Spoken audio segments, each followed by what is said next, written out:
Okay, what's up guys? Kumusta pala mga ka-inspiring worker? Ngayon pala ipapakita ko po yun sa inyo yung natapos namin ginawa dito sa Paranaque. Ayan. Shoutout natin yan, si Utol. Ayan, shoutout natin si Brian. Ayan, bali, ito, papakita ko sa inyo. Tsaka kaming tatlo lang po gumawa nito, no? Yan, papasilip ko na po sa inyo. Yan. Introan muna natin.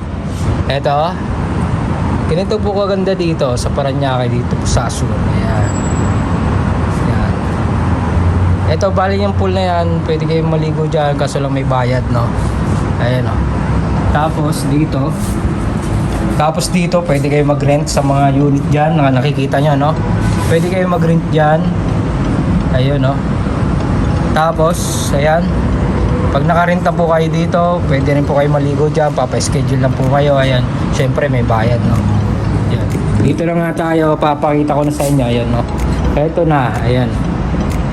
Tapos na. Papakita ko sa inyo, ayan. Tingnan nyo naman kung gaano kaganda yan. Ayan. Ayan po yung kitchen. Ayan. Ano ba akong papakita ko? Dito muna tayo sa pull-out bed. Ayan, isang queen size tsaka twin size. Ayan. Ito po yung pull-out bed. Ayan. Yun. Ito po yung twin size na ginawa namin. Ayan. Ayan. Panoorin nyo na lang sa vlog namin kung paano ko ginawa yan. Ito, queen size. Tsaka itong twin size. Standard po yung lapad niya kasi lang yung haba niya medyo mixi na po, no? Dahil nga hindi po siya may standard. Bali papasadya na lang po talaga kayo ng mattress para dito sa twin size. Ayun.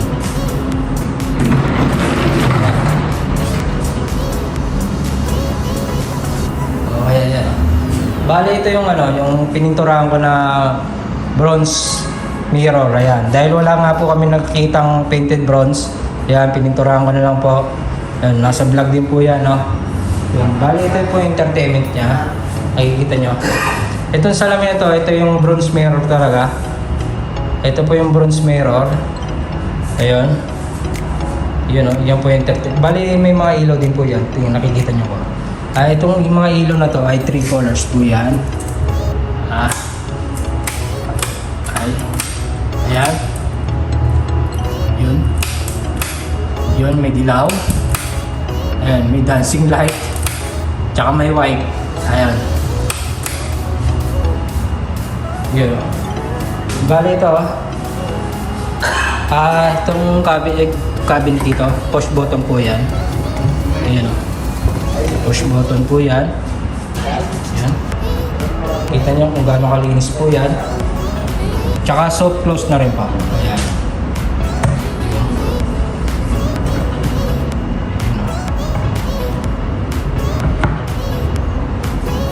Tsaka may outlet dito sa table niya.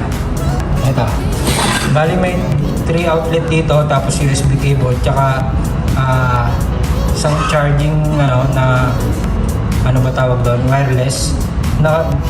Naka-design po ito sa iPhone tsaka yung mga bagong Android ngayon. Pwede po kayo mag-charge. Yan. Bali ito yung mirror niya. May kombinasyon siya na bronze mirror. Ayan. Tsaka ito may metal inlay sa gitna. Ayan. May vlog din po ako niya kung paano namin ginawa. Ayun, no. Nakikita niyo po, yun. Okay, ngayon dito na tayo sa kitchen. Sa kitchen po kasi marami talaga nag-invest dito sa kitchen. Ayan, kung nakikita niyo po, ayan, yun, bali yung may ilaw din po yan. Ganun din po yan, 3 colors din po yan. Tsaka may dancing light. Ayun, nakikita nyo. Dito muna tayo. Ito, push button din po yan. So may rain shoot. Ayan, kung nakikita nyo. Push button po yan. Lahat ng drawer po dito, lahat po ng cabinet dito ay soft close. Kasi yun lang po talaga yung uso na ngayon ay soft close. Ayun,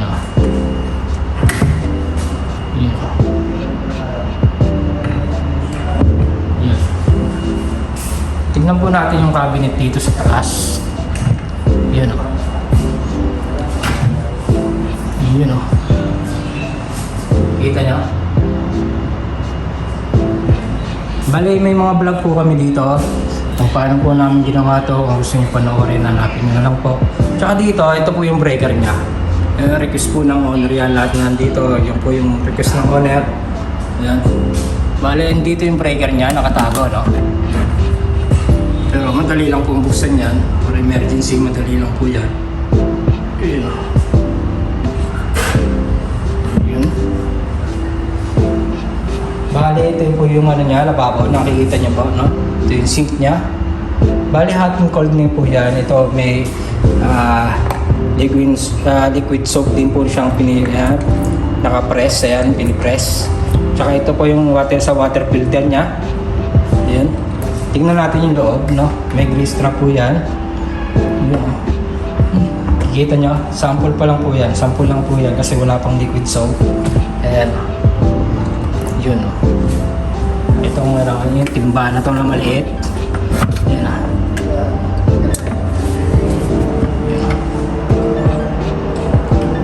Bali yung height niya ay 90 cm. 90 cm po yung lababo na yan, itong countertop na yan. Bali ito, gumamit kami dito ng German white na granite. Yan. Bali may tatlong drawer dito, no? Dito po nakalagay sa una yung cutlery. Ayan. Yun. Bali gumamit kami dito na drawer guide na close heavy duty. Yan. Dito po yung tray niya. Ayan. Lahat po yan ay heavy duty, original stainless. Soft close din po yan. Dito, tignan natin. Yun. Ano. Okay. Bali dito, kung nakikita nyo itong maliit na to, ay may maliit na pantry dito. Lahat po yan ay heavy duty. Yun. Soft close din po yan. Siyempre hindi po mawawala yung trash bin natin, yung basurahan. Yan. Bali may dalawang layer siya, no? Isang malaki, tsaka isang maliit. Ayan, no? Tsaka dito, may extra drawer, kung nakikita nyo, no? Itong white na to. Pwede po nilagyan to ng mga plastic ng basurahan, liquid soap, o kaya sabon. Pwede dito ilagay. Ayan, no? Soft close din po yan. Ayan, no? Kita nyo? Tapos dito sa may bronze mirror na to, dito sa may mirror na to, ay may hidden na cabinet din po yan. Push button po yan. Ano? Kita nyo? Yun. Yan. Tsaka may isang drawer din. Up. At ayaw mabuksan.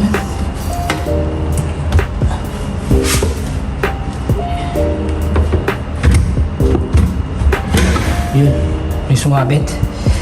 Yan. Ulitin natin. Hindi ko alam kung ano yun.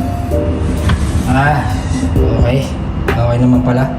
Ayan o. Tingnan nyo kung gaano kalinis yan. Baka gaba, no? Yun o. Soft close din po yan. Ito, soft close. Ayan o. Siyempre, papakita ko na rin po sa inyo yung CR na ginawa namin, no? Ito po kasi yung ginawa namin na ito kasing unit na to ay hindi po concrete yung mga partition. Bali naka-drywall lang po yan. Kaya may mga video po kami niyan kung paano namin ginawa, paano namin pinatibay. Okay? Yan. Yan. Bali yan, ipapakita ko sa inyo, no? Itong pintuan na to ay ginawa rin namin yan. Kung nakita nyo, may design. Ayun. Sa CR po yan. Buksan natin. Yun.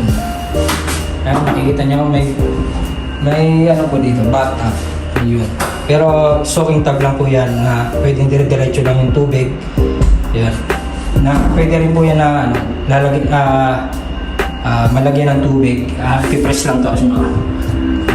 Yun o. Kasi po, bawal dito sa condominium talaga na maglagay ng bathtub. Pero itong kagaya nitong design na to ay soaking tub, pwede po inalo po nila. Yan. Yan, papakita ko sa inyo yan. Bali dito, gumamit din po kami ng black granite. Black granite po yan. Itong countertop na to. Tsaka yan, ito naman.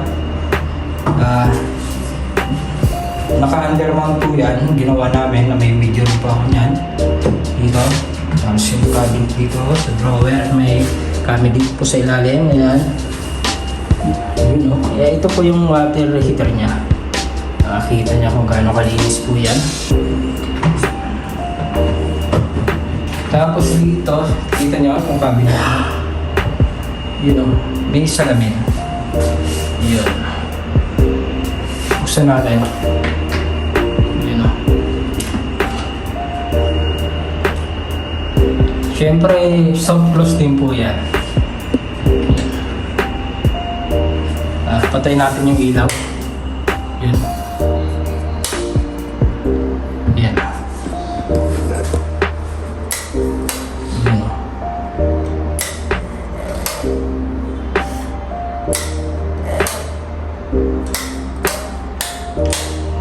Okay.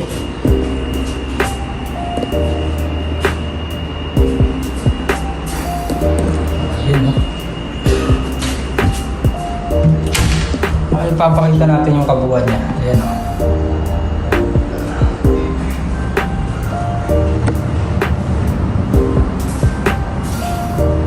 Ayan. Okay. Okay. Kung may nakuha po kayong kahit counting idea, yan. Huwag niyo po sanang kalimutan na mag-like, subscribe at pindutin po yung notification bell para updated po kayo sa ginagawa namin. Yun. Salamat po.